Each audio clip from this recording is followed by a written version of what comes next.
Hey there, tennis fans. I'm Grace Carter, and this is Tennis Now, presented by Tennis Express. Tennis Express, order today, and it ships today.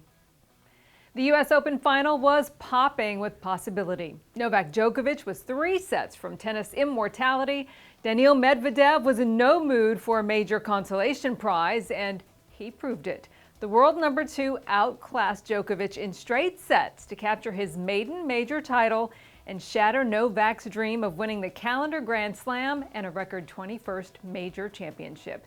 In his 3rd major final, Medvedev avenged his straight sets loss to Djokovic in the Australian Open final to become the first Russian man to win the U.S. Open since Marat Safin upset Pete Sampras back in 2000. Today, we spotlight 5 keys to Medvedev's masterful triumph. And launching our list, learning from loss. Novak thrashed Daniil in the Australian Open final, and the Russian used that experience to develop his strategy for the rematch. He went bigger on his second serve, winning 58% of those points and saving 5 of 6 break points versus the greatest returner in the game. Another lesson he learned from that humbling loss: playing hard against Novak isn't enough. You have to pour every ounce of effort into it just to have a chance. Medvedev was intense, but he stayed calm. He said he was prepared to leave his heart on the court, and that showed in his play. Number 4, fitness and fatigue. Knowing Djokovic had dropped the opening set in 4 straight matches and had spent 5 hours and 35 minutes longer on court than Medvedev, the Russian very wisely played down the middle, creating longer rallies early on, hoping to test Novak's legs. Medvedev managed his energy better throughout the tournament, winning 18 of 19 sets en route to the final. So, going in, Daniil knew he had an edge in stamina and fitness, and he used that to play longer rallies. And he also used the drop shots, right out of Novak's own playbook. From the very start, he looked fresh, and Novak looked flat. Number 3 on our list, playing under pressure. Medvedev is one of the tour's most intelligent players. He fully understood the massive pressure Djokovic was under trying to make history, and he weaponized it, breaking serve in the opening game and jumping to a 3-1 lead immediately, which ratcheted up the tension even more by forcing Nole to play from behind all day. Eventually, Djokovic cracked, smashing his racket in frustration.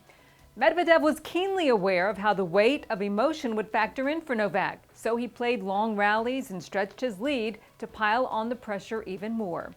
For Novak, there was no safe space on the court. Not only did Daniil intensify the pressure on the world number 1, he muted the pro-Djokovic crowd by taking the lead early and never giving it back.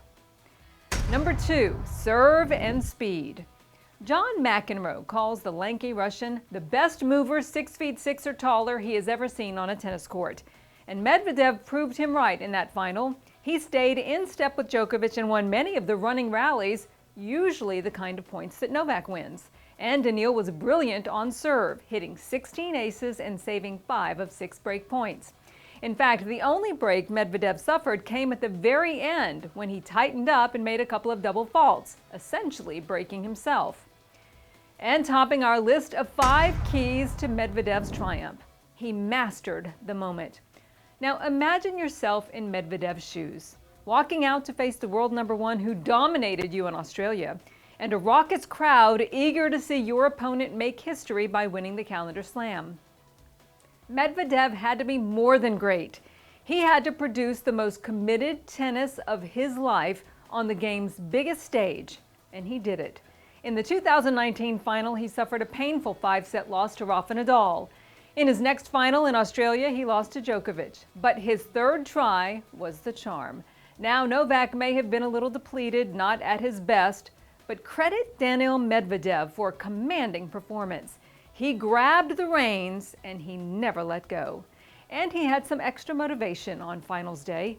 September 12th was his 3rd wedding anniversary, and Daniil credits his marriage for his Grand Slam breakthrough, saying that before he proposed, he was ranked number 65. And now he's played 3 major finals and won a Grand Slam. So he says, we work for each other. So what do you think? Does this win signal a big change in expectations? Are there more Medvedev wins to come? Is he now a major threat to Nole instead of the other way around? I'm Grace Carter. Sound off in the comments section, and we'll see you next time here on Tennis Now.